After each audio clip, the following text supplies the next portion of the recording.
And in this little segment, I wanted to share my joy and excitement. Truly, I have just hit the jackpot. Something that may seem small to some, but very exciting to me. The most exciting thing I have found in my research for some time. Typically, I share a different kind of research, as you all know, but this is my other passion, the law, and all the fraudulency that goes on within it. And how the more I study the law, the more I realize it is very beneficial to us. The only problem is we don't know it, and we don't know our rights. And this allows us to be tricked and trapped by governments and corporations who understand the system well. And what we find is when somebody else understands the system and shows their understanding and knowledge to these groups engaged in lies, typically they back off, only because they realize you know the truth, and it's game over. And this is the greatest rabbit hole I've ever gone down before. It originally started with our social security number. And what is it, really? And I'm going to try to keep this short, just in case this recording doesn't take. But our social security number, again in short, seems to come down to a bank account that is created at our birth, backed by our birth certificate, a certificate of stock. And once I realized this was a bank account, my very number, my unique social number, I naturally wanted access to this account. And I was watching a lot of different channels, many difficult to follow, and it was very early in this research and understanding. And again, this is just one branch of this very deep rabbit hole. But nonetheless, I continued my research and found that this was a actual bank account. And all that we needed was a routing number. And what was the routing number? Well, that was the routing number to the bank. And who was the bank? Well, the bank was the Federal Reserve. And originally people began punching these into PayPal. And pretty soon PayPal, seeming to be part of this cabal, shut it down pretty quickly, refusing transactions from these accounts. And soon there unfolded a frenzy of people trying all different ways to access these accounts. And I jumped on the wagon and ordered 4 new tires for my truck from Amazon. And I punched in my routing number and my social, and boom, as if I had entered a credit card, the logo of my bank popped up on the screen. And my bank in this case being the Federal Reserve itself. Very official, all the numbers were confirmed, and Amazon gave me a guaranteed shipping date. This account sailed through without a hiccup. If it was not a real account, it would not have run through the system. If even an expiration date on a credit card is wrong, it's not running through the system. And within 2 days I had my Amazon account shut down. And this was a great proof to me. Later I tried to open a stock account with the popular online firm E-Trade.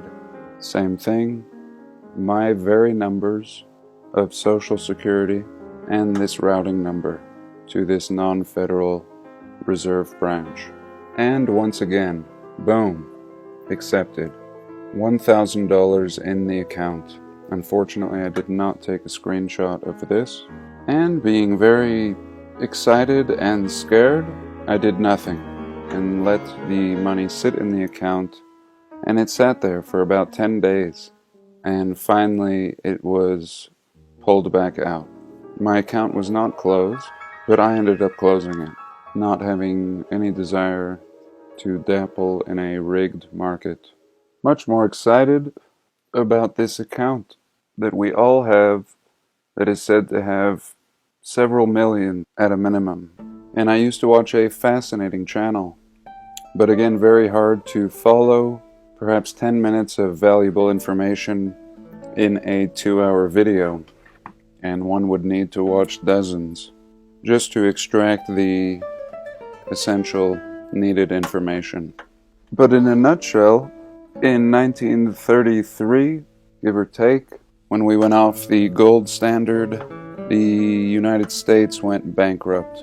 And now, with a system backed by nothing, the people became the value of this system, and every birth and every certificate creating value. And this channel that I used to watch would just read these old laws, sitting in plain sight, and how amazing this system actually was, the very laws that existed, and how the people being the backing for this system would not be responsible for their debts. The debts would be paid by the treasury. And the more I researched, the more amazing I found this system to be. But once again, we just didn't understand it. And we were being played because we had no understanding of these laws and how to navigate them. And although I didn't give up on this account, I moved on to other things. The law and the words used in the law. What is called syntaxing, and this was created by a Judge David Wynn-Miller. Fascinating.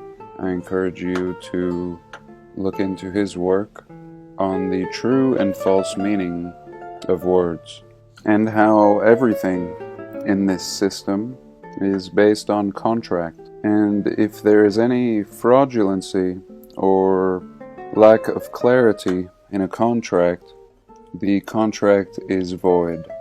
And if both parties don't understand the meaning of the words, the contract is void.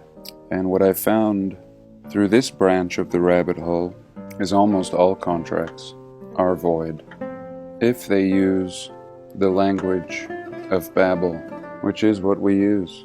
And again, I continue to research this branch, but here now, getting to this point of this video, is another little branch, one of so very many. And this is just something very simple. And of course, all of these ideas on law and the truth behind these laws are actually designed to set us free. And so here we're going to look at a little bit of law. But before that, I just want to explain a little bit more backstory. I kept trying to pursue any avenue in which I could financially find some kind of freedom. And once I did, something that I could share. It would be very easy. This has always been my quest in seeking truth. The more I realize we've been lied to, the more determined I am. And upon first entering this rabbit hole with this original channel that I used to watch, he was talking about these old laws from the 1930s. And one such section involved the creation of money and currency, and how even people had the ability to do this. And he showed us how to make currency. Not something that looks like a bill, but something that looks more like a check. And throughout this check, citing all the laws that made this procedure perfectly legal, old laws and old court decisions. And again, to keep this short, what made a check or even a contract or any instrument of that nature valid was a signature. And if you look, all checks have a signature, all loans, and all legal instruments. And it was ultimately our signature that made the money. And in short, when you went into a bank to get a loan, they would simply draft up this instrument, and you would sign it, and ultimately you would create it. Without your signature, this had no value. The bank could not create it without your signature, otherwise they would create it. But it was your signature that was needed to give this value. And ultimately it was you that created this loan, not them. And it's the same with credit cards and mortgages. And when you realize that it's you that's creating the money. And when you realize that all debts are forgivable because it's you that backs the system. And when you understand the laws, you can begin to use these tools and instruments in the same way that the people on the top do. And so here, this little letter verifies the fraudulency going on. And this fraudulency has to do with the credit reporting agencies, being Equifax, TransUnion, and Experian. And this letter will show you exactly how fraudulent the system is. And this letter was designed to send to the credit reporting agencies to dispute a negative mark on your credit report, which would in turn weaken your credit score. And these are very difficult to get removed, and yet when we look carefully, it's actually very easy once you call them out on their fraudulency. And this is a very, very simple 2-paragraph letter written to this particular credit reporting agency and cuts right through the lies. And here I'll read it real quick. According to the Fair Credit Reporting Act, Section 609, and this is where it's all at right here, you are required by federal law to verify, through physical verification of the original signed consumer contract, any and all accounts you post on a credit report. So they are required to have physical verification of the original signed contract. So that's anything. That's a credit card.